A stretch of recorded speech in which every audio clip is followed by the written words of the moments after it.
Good morning! Tambay-tambay muna tayo dito sa food court.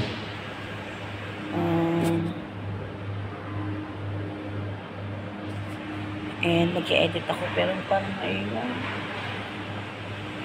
Tingnan natin. Mahaba na ulit ang buhok ng lola niya. Pero si Rafa po yung nakapagpagupit na ulit. Gosh! Papagupit na naman tayo bago mag-December.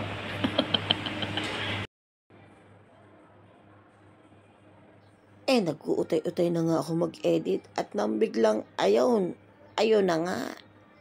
May sounds. Ano tayo mag-voice over dito? Hindi pwede.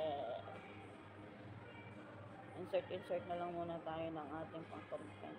Bigla yung makashoot tanaw. Wala din. Copyright alabash. Nagugulbi na naman yung buhok natin.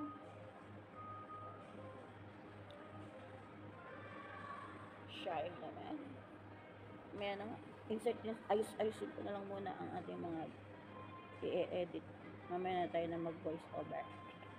Naun siya may. And picture muna tayo bago mag-work. Tapos nakita nga kami tatlo dito sa Queen's Gate.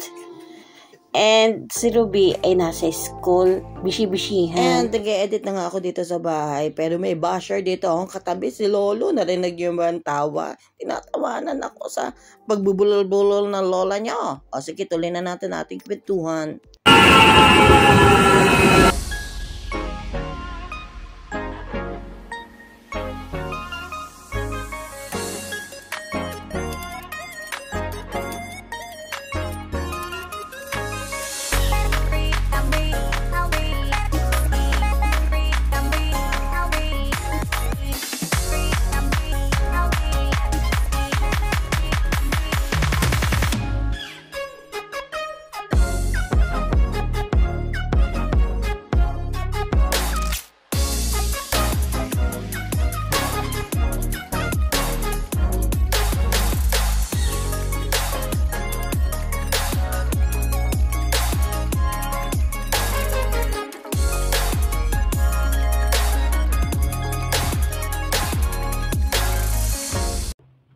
And work muna ang lola nyo.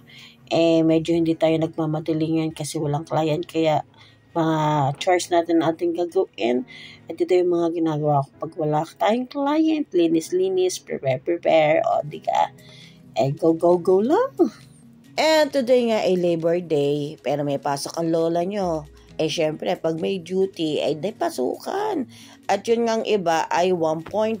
Pero ako hindi. And ang Labor Day nga pala dito ay October 27.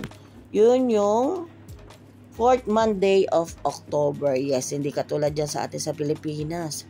And para sa hindi mga nanonood pa sa akin at ngayon pala ang nila akong discover ang kagandahan ko. Wow. Yes, andito po tayo sa New Zealand.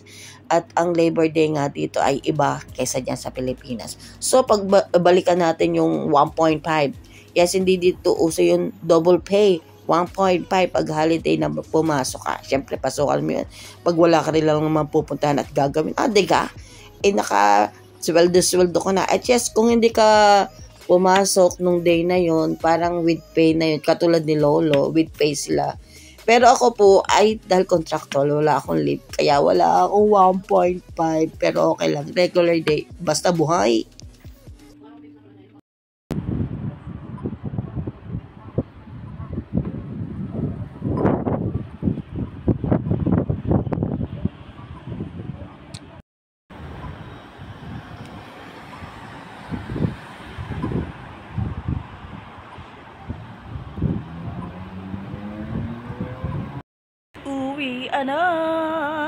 Ano ba itsura ka dyan? Hoily ba? Hoily?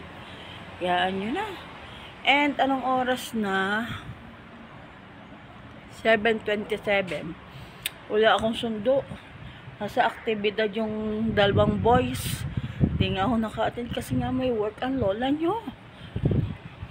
Mag-iintay na lang tayo pero magugutom ako so kaya pwede kumain. Wait lang, kakain muna ako. Bibili ako ng mango ngat-ngat. And tingnan nyo ang ano, pero sa totoo lang, 6:27 to noon. Nag-adjust lang ng oras. Pero, mas maliliwanag pa dito. Mas liliwanag pa dyan sa pagdating ng panahon. And next day after work, it's payday. So, nagyaya si Lolo dito ulit sa McDo. Ay, syempre, take out na lang natin si Rapaboy. At kaunin na pala natin si Rapaboy sa Wainuwe Mata. Yung ano? Tamo. Mabigat pa ang sakay ko. What? Kanina ako gumanyan ako dito. Ang hangin.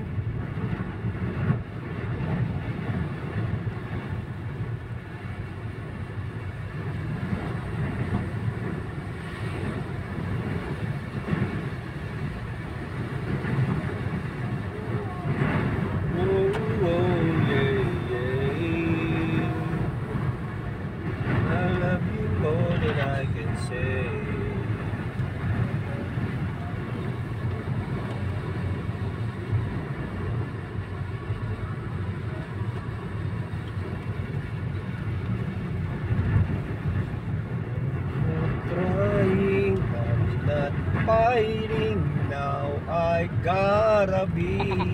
Huwag ko gumahin nga, nagbe-video ba ako? Trending ka.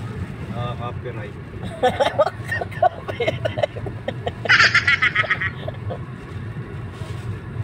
Gotta be golden. Oh, I'm so tired. Saan ka banda dati kanina? Yeah. Nang lumakas ang hangin? Doon nga sa taas. Doon pa sa taas. And good morning. It's my day off, kaya plancha day tayo. Pero breakfast muna tayo at may titiman nga tayong kape. Ito daw, chai turmeric latte. Tingnan natin kung anong lasa. Naku, kita ko na. Amoy na siguro. Amoy na turmeric siya. Ang lasa nito, nai-imagine ko na talaga. Talagang lagi foggy ang cellphone ng lola nyo. Tikman na natin itong kaping sinasabing masarap daw, sabi ni Lolo. Amoy na amoy pala. Alam ko na talaga siya. Pero try pa rin natin. Sayang, ang dami pa naman to, isang box. And siguro get nyo na yung reaction ko dito sa aking pakape. So, para siyang salabat na nilagyan ng gatas. Hindi ko type ang lasa. Sayang naman. May nagbigay lang kasi nito. Pero sabi ni Lolo, nung nakita niya, yung masarap daw, hindi yung turmeric, pero chai coffee lang talaga. And ito nga, everyday off ko nga, nanonood ako ng ating mga video para naman may audience, ano. And yan, ang napili ko nga ngayon for today's video ay yung usapan namin ng mga siblings ko sa aming bahay sa Pilipinas. Malapit-lapit na ulit mangyayari yan. Yes! Ayun, baga namang kwentuhan na wala ka masyadong iniisip at talagang chillax ka lang dyan, makape-kape. Yang hindi ka nakakamalay sa oras. Hindi ka tulad nung pag may trabaho tayo, talagang bantay na bantay tayo sa oras. Yan, mangyayari yun sa ating bakasyon. Yes, excited much na lola nyo. Para makapiling relax baga. Kwentuhan, tawanan lang, okay? Ay, excited much na lola nyo sa pabakasyon mo. Bilisan nyo na, dali na.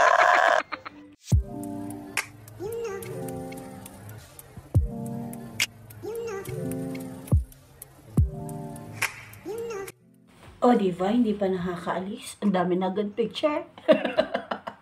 Yes, umo-OTD muna ang lola nyo at ang ating pa-flowers. Dito tayo. At parang nagiging mic yung ating bulaklak. Hindi ko pala nasuot pa yung aking relo na bling bling. At samahan nyo ako, may pupuntahan tayo. Yes, today is the day. Bibili na tayo ng cellphone. Hindi pala bibili, uutang. Hindi ko kasama si Lolo. Pero ang mahalaga na sa akin yung kanyang credit card. Yan ang way para magkaroon tayo ng cellphone. At saka ko na ipapaliwanag sa inyo yung mga detalye. And let's go na, tanghali na. 11:45 na kasi namalansya pa ang lola nyo. And nag-edit pa ako. Alam niyo naman pag day off. And let's go na. And kompleto ng attire ng lola nyo. O, sunod ko ng aking wala. Matching ginto. Pero joke-joke lang. Ano, para hindi masyadong halata na mangungutang lang tayo. And sana ay mag-okay. Kasi, ewan ko, kung i-accept na yung credit card ni Lolo, tapos iba ako. Bahala na sila. Sabi ni Lolo, tatanggapin daw yun. Kasi may kakilala tayo dun. Bahala na pag hindi, next time na lang. Sana ay malapit-lapit na yung next time. At atat na ang lola nyo. Maglalakad-lakad lang ako ng kaunti. At di ka na ako magdagasasabas. Yung impact nagkapakapreno. Excited! Hindi ako napakapit na patayo na agad ako. Ayun. Buti lang matibay-tibay pa ang tuhod ng lola nyo. Nakatayo ng ayos. Ayun nga. Ay, buti na lang talaga. Pero nakakahiya din. Yan yun na. Dito na tayo. And dyan tayo apunta. Let's go na.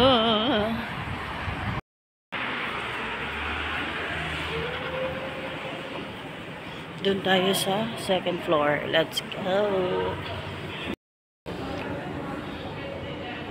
Oh, ang ganda dito. Salmon ko. Huwag naman, hindi pa napapaltan. Ay, hindi pala tayo second floor. Third floor pala. Let's go.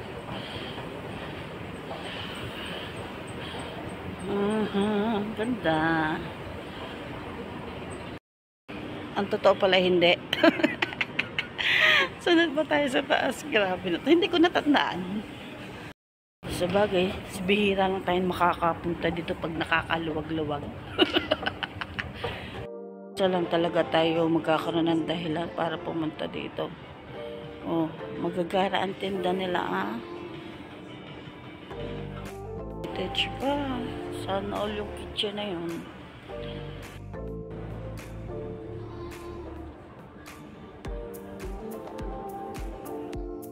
Wow. Siya. Vintage pa. Ay, ang cute. Native.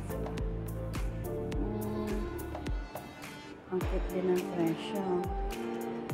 Kita nyo ba? Oh. Oh. Wow! Ang ganda din ng carpet.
Ay siya. It's Labor Day nga po na kaya long weekend sale. Dito tayo pupunta. Got my camera with RB. Kumusta? Thank you. All good. Oh, I have lot of discount. Lot of discount. So come here at Harvey Norman. See Harvey from Harvey Norman. Thank you. You're welcome. Thank you. Uy, happy na yun. And syempre, next vlog na lang natin yung ating unboxing. Tapos ito, may pinuntahan si Rappa Boy sa city, sa Botanical Garden ito with CWS officers. And hanapin nyo lang siya. Papabi ko na asyan dyan. And nagpicture-picture nga pala sila dyan din sa station ng cable car. Pero hindi naman daw sila sumakay sa cable car. At ito nga yung isang nangyari. Biglang nag-text sa akin si Rapa Boy. Ayan daw, nabasag niya yung salamin sa kitchen. Naglaro daw siya ng basketball. Tumalbog sa ring. Tapos, 8 o'clock. Liwanag pa. and after work nga yan. At iniintay ko na lang dumating si Lolo. And that's all for today's video. Please like, share, subscribe our YouTube channel. Thanks for watching. Bye-bye.